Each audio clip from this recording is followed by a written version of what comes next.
สบายดีพี่น้องสบายดีวันนี้ก็สิลงสวรรค์พี่น้องมื้อนี้ก็สิไปงานดองของเอื้อยพี่น้องอยู่สวรรค์มื้อนี้ก็อ้นน้อยก็บ่ลงไปนำพี่น้องเพิ่นเตรียมจัดเครื่องจัดของพี่น้องจัดแจงเครื่องของในเฮือนในซานพี่น้องมีแต่บ่าวเต้ก็สิลงไปก่อนพี่น้องลงไปซอยเอื้อยซอยน้องพี่น้องเพราะเพิ่นค้าเวียกแน่พี่น้องคันว่ากับแบ่งกันพี่น้องแบ่งกันไปอ้นน้อยก็เฮ็ดเวียกในเฮือนในซานพี่น้องไปพี่น้องลงไปนำกันบัดนี้พี่น้องไปนำกันพี่น้องเพื่ออะไรพี่น้องป้าแต่งสวยดีดิสบายดีพี่น้องเลยสบายดีสิไปอันนี้สินไหมเสือกระดาวอันนี้เด้กับป้าเดียวกับบัวดิกะเด้ออีเนี่ยกันเด้อเตรียมพี่น้องเตรียมตัวออกไปกันดองก็จืดไปถ่ายบ่ป้าอันสินไหมอีกนี่ไง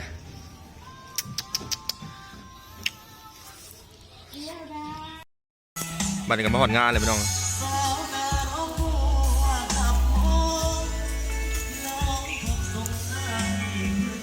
ต้นร้ายขนาดพี่น้องเพื่อนกับแมนเพื่อนป้ากับแมนเพื่อนป้าพี่น้องดองมาเจ็ดจัดอยู่เพื่อนหลังที่สองพี่น้อง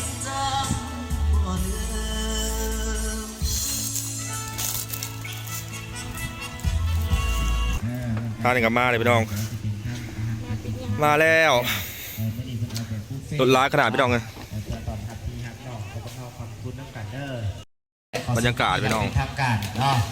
แขกก็เริ่มมาเลยลงไปสะก้อนให้ได้มวนได้ซึ้งมาเดี๋ยวเนาะเอาปล่อยเสียงเพลงให้ได้มวนน้ำมันซึ้งมาเดี๋ยวเนาะ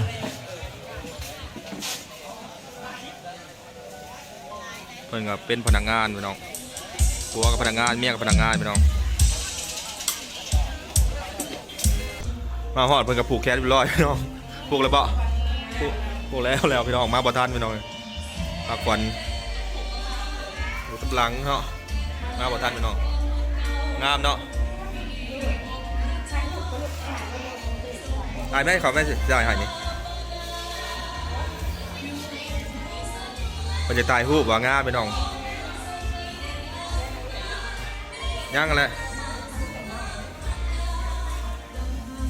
เจ้าก็นั่งอย่างนี้ทั้งหนาไปแล้วจะคือถ่ายหูบมาให้งามสากหลังพี่น้องงามแล้วบรรยากาศพี่น้องแขกผมงาน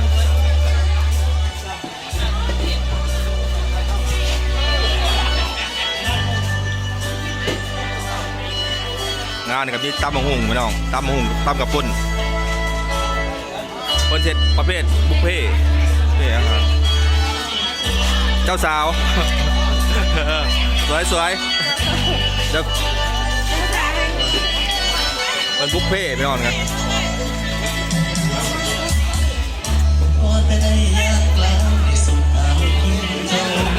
แต่กระสาวพี่น้องเข้าหุ่งด้านหลังก็เป็นบ่อนเห็ดของกินพี่น้องอาหารหลักๆกับแม่นน้ำกับปุ้นพี่น้องเป็นงานดองงานผูกแขนกับมีน้ำกับปุ้นพี่น้องแต่ขาดไม่ได้ก็นี่น้องของแซ่พี่น้องกินงัวพี่น้อง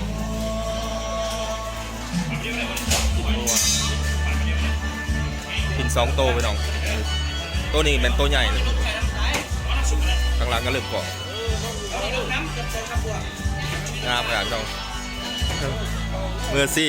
ปิดเนาะงาม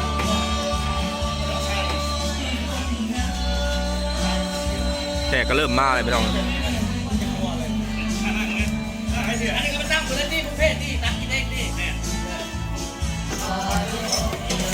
เกี่ยวตับพี่น้องปั่นเอาเนาะเหมือนตับปั่นเอา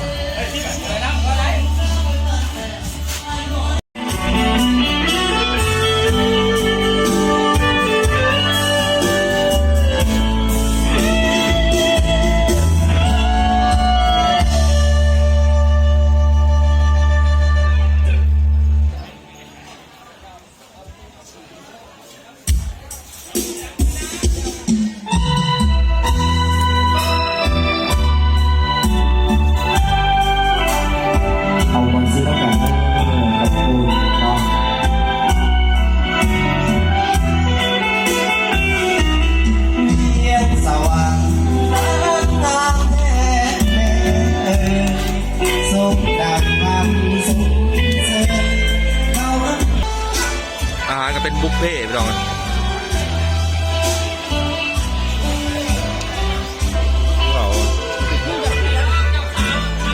นี่เขา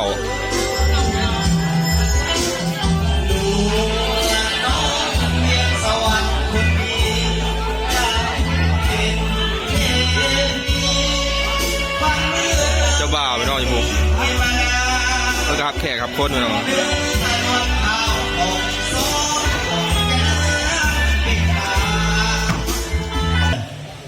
แขกคนก็เริ่มมาเลยพี่น้อง ต้องเปลี่ยน เริ่มมาเรื่อยๆพี่น้อง หลังจากรับประทานอาหารอิ่มหนำสำราญแล้วเนาะเพื่อเป็นสิริมงคลนะครับผู้สมรสไปเอาขออนุญาตในเซิร์ฟเนอร์ต่อทางเจ้าภาพต่อสิได้เซิร์ฟขึ้นมาทางหน้าเวทีเพื่อสิได้เก่าเปิดงานอย่างเป็นทางการเนาะหรือว่ายังติดธุระกับกระซิบกระซับกระบอกมาทั้งพี่กระซิบได้ปล่อยเสียงเพลงกันรอท่าเนาะกับบอกเป็นอย่างคันตาในมือนี้ขับคุณต้องการมือ ดองสองดองเนาะพี่น้องแล้วก็จับสาวเจ้าบ่าว เอาแนะนำต่อไปขออนุญาตดิเซนตั้งหน้าทางเจ้าภาพขึ้นเก่าเปิดงานอย่างเป็นทางการขออนุญาตดิเซน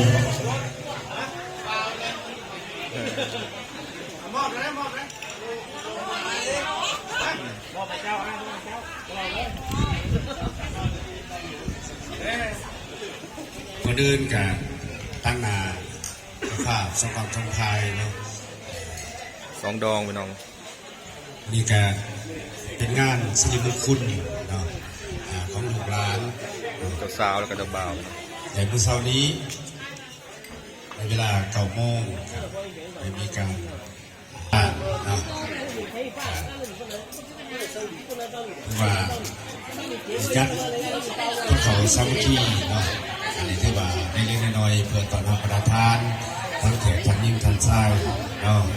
ทั้งเฒ่าแก่ลูกตาทั้งโขดสองกับสองฝ่ายเราได้พร้อมเพียงกันหนากันจัดจัดประกาศในโอกาสนี้กับนำกับผ้าที่ว่าทั้งเป็นอาหาร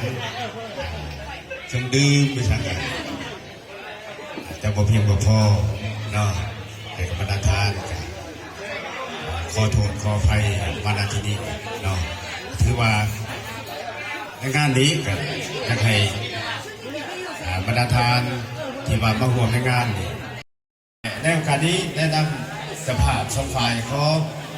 เชิญประธานยกตัวเพราะเป็นชิ้นมงคลแก่ผู้ชุมนุมใหม่เนาะเจ้าขอบใจ ตำเลยพี่น้องตำเบียร์วันนี้ เอาเสื้อยกจอแล้วกันให้เปิดสินสิริมงคลในทางเจ้าภาพเนาะให้ทางผู้สมรสใหม่ในมือนี้ขอบใจหลายเนาะเอาวันนับต่อไปขออนุญาตเชิญทางเจ้าโคลุงตาเสื้อทำประทานอาหารทำกันเนาะเขานั่งตัวนั่งตัง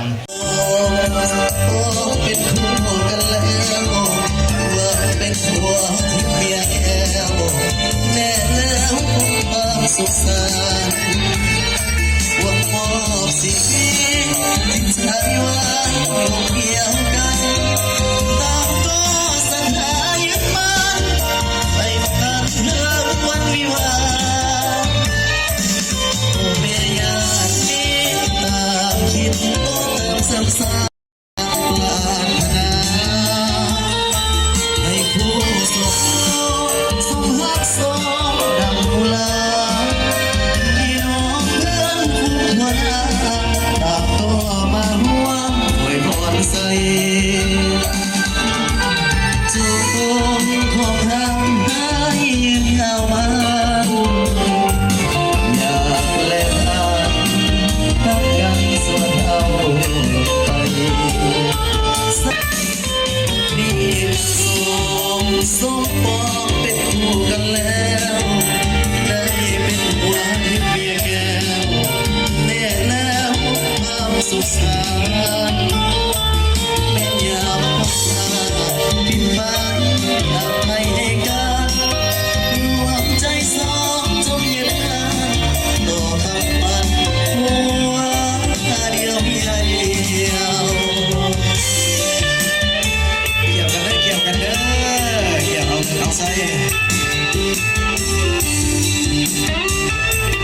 ว่าสิ้นสุดลงไปเป็นหอกปฐมมาเลยเนาะแล้วโขกเอาโศกเอาไส้โขกเอาหังโขกเอามี ต้องกองหักแล้วพี่น้องกุ๊กหักมาเดือดสุดยอดพี่น้องเลือกเลือกเลย เด็กตัวหายได้จาก2 จานเลย โอเคโอเค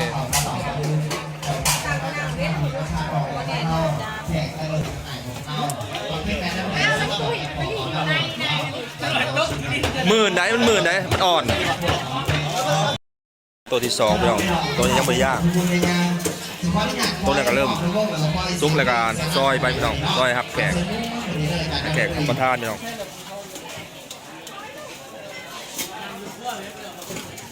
เอาเส้นๆพอดอกไม่ดอกเนาะ แขกก็เริ่มทยอยมาเลยพี่น้อง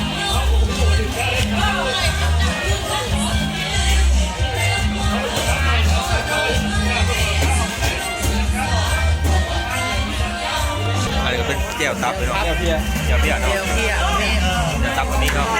แก้วตับกินแบบอันกินแบบเนาะแก้วเพียตัวเด็กเป็นแสบเนาะแต่คนก็เริ่มมาเรื่อยๆพี่น้องมาเรื่อยๆ